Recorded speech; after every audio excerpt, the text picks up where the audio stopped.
Fruit du mariage entre le Rhône et la mer Méditerranée, la Camargue est la plus grande zone humide de France métropolitaine. Ce vaste territoire de 150 000 hectares est un formidable ensemble d'étangs, de roselières et de cours d'eau nés des bras que le grand fleuve tend vers la mer. Les Sansuirs forment les paysages typiques de Camargue. Ce sont des espaces régulièrement inondés par de l'eau salée où poussent des plantes grasses comme la salicorne ou la saladelle.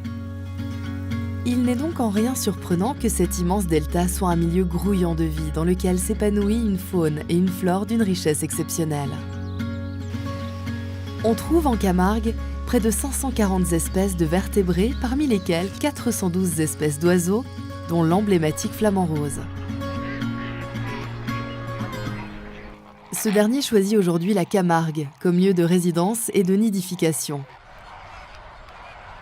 Et pour de nombreuses autres espèces d'oiseaux, le delta du Rhône, par sa situation géographique, est un carrefour migratoire important en Méditerranée.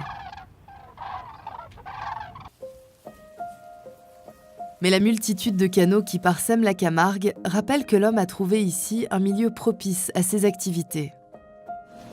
Afin de développer la culture du riz, du sel et l'élevage, il a ainsi fortement transformé le delta. Et cette transformation s'est accélérée depuis la deuxième moitié du XVe siècle, avec l'industrialisation et l'urbanisation de la région, mettant en péril les espaces naturels. C'est en 1946, au tournant de la guerre, que le biologiste et ornithologue suisse Luc Hoffmann découvre la Camargue. Fort de sa fortune familiale, il acquiert au cœur du Marais le domaine de la Tour du Valat en 1948. Convaincu de l'importance des zones humides dans la protection des populations aviaires, Luc Hoffmann va alors employer ses efforts à enrayer la destruction des espaces naturels de Camargue, tout en incluant les besoins de développement des habitants de la région. En 1954, il transforme le domaine de la Tour du Valat en station biologique privée, pionnière en France, dédiée à l'étude et à la compréhension des zones humides.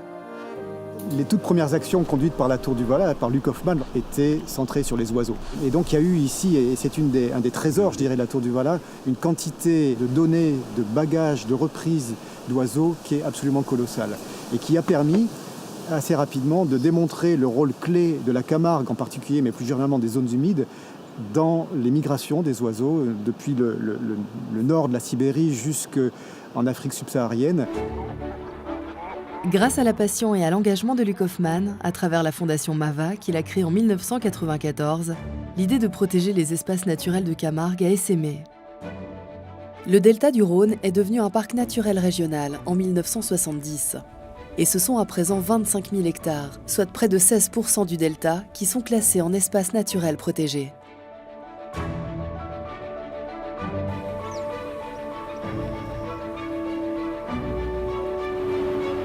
Mais les menaces d'hier n'ont pourtant pas disparu. La recherche scientifique est plus nécessaire que jamais pour faire prendre conscience de la richesse des écosystèmes de Camargue et diminuer la pression de l'homme sur l'environnement. Soutenue par la fondation MAVA et de nombreux autres bailleurs, la Tour du Valat développe aujourd'hui pas moins de 39 projets de recherche en collaboration avec d'autres acteurs clés de Camargue et des programmes de recherche dans d'autres zones humides en Méditerranée ou dans le monde. Au fil des décennies, la Tour du Valat a mené de nombreuses études sur les espèces, sur les milieux, sur les relations entre les hommes et les zones humides. Et grâce à ce corpus de connaissances, on est aujourd'hui un institut de référence. À la fois les pouvoirs publics, les instituts de recherche considèrent la Tour du Valat, en Méditerranée et parfois au-delà, comme vraiment une référence pour ce qui est la connaissance, la gestion durable des zones humides.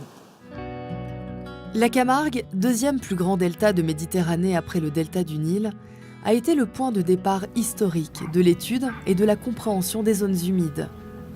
C'est ici même que sont nées les idées de Luc Hoffmann, dont l'influence a inspiré la création de la Convention Ramsar visant à protéger ces biotopes si fragiles. La Tour du Valat prolonge aujourd'hui l'œuvre initiée par son fondateur, s'érigeant par exemple dans la sauvegarde des zones humides du bassin méditerranéen et du monde entier.